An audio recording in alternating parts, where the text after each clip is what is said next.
The Galactic Council chamber fell silent when Dr. Kale Wren presented his proposal. Representatives from 47 species stared at the human scientist, their various appendages frozen in gestures of disbelief. "You want to do what?"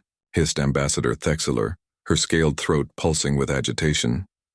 "Place human children with the Vakari," Kale repeated calmly, adjusting his datapad. "Your species has classified them as apex predators, untamable, irredeemably violent. I believe human children can prove otherwise." The chamber erupted. The Vakari were nightmare fuel for most spacefaring civilizations. 3-meter-tall reptilian hunters with razor claws, pack intelligence, and a taste for live prey. They decimated colonies, destroyed research stations, and resisted every attempt at communication or domestication. The general consensus was simple: avoid Vakari territory or exterminate them. "This is madness," the Centaurian delegate declared, his 4 eyes blinking in rapid succession. "You would sacrifice your own young to prove a point?" Kale's jaw tightened. "I would give them an opportunity no other species has considered. Humans don't just adapt to predators, we bond with them." 3 months later, the experiment began on the forest moon of Duva 7. 20 human children, all volunteers from families who understood the risks, were carefully placed in modified habitats adjacent to Vakari nesting grounds. Each child was between 8 and 12 years old enough to understand basic survival, young enough to lack the prejudices of adults.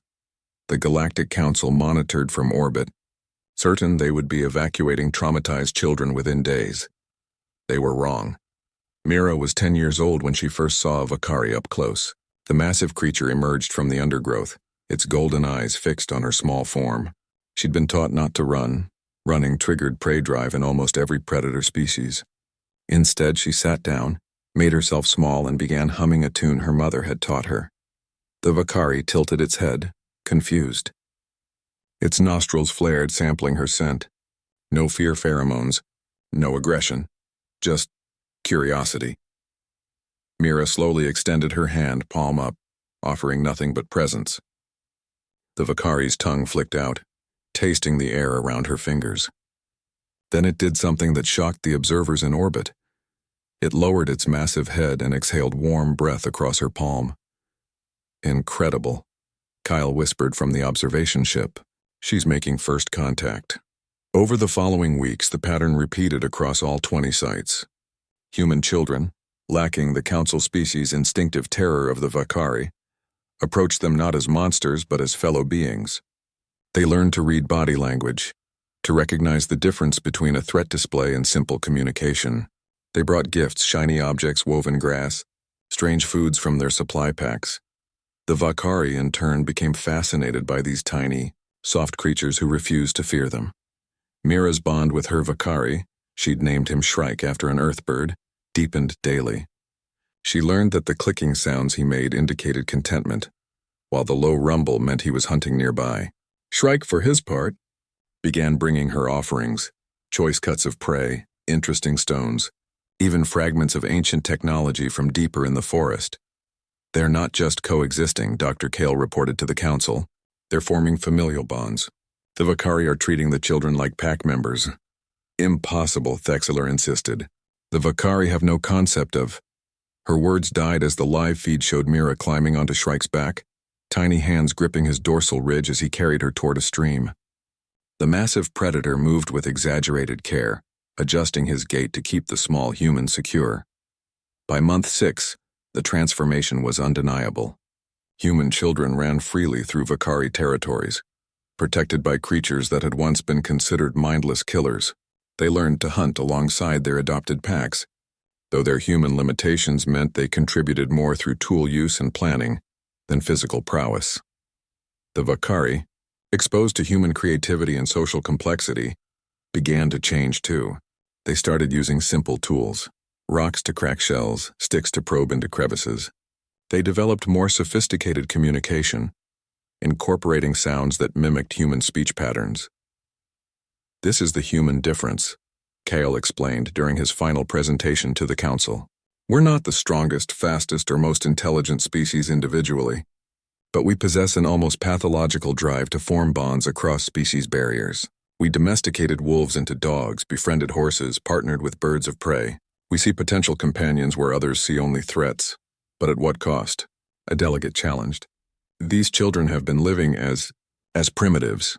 Mira, now 12 and present via hologram alongside Shrike, laughed at that. Primitives. I can track prey across 5 kilometers of forest, identify 300 edible plants, and coordinate a pack hunt using a language that didn't exist a year ago. I've learned more about survival, cooperation, and communication than any classroom could teach. She placed her small hand on Shrike's massive forearm. The Vakari rumbled contentedly, a sound that translated roughly as family. The question isn't what this cost us, Mira continued, her voice carrying the confidence of someone who'd survived and thrived in impossible circumstances. The question is, what did the galaxy lose by seeing these magnificent beings as nothing but monsters? The council chambers fell silent again, but this time it was contemplative rather than shocked. 3 years after the experiment began, Vakari human communities had spread across Duva 7. The once feared predators had become partners in a grand experiment in cross-species cooperation. Young Vakari learned human languages. Human children mastered Vakari hunting techniques and social structures. Dr. Kale Wren watched from his research station as Mira and Shrike led a mixed group of humans and Vakari on a patrol of their territory.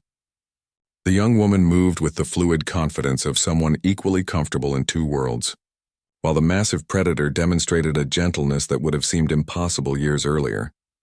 The other species think we're crazy, Kale's assistant observed.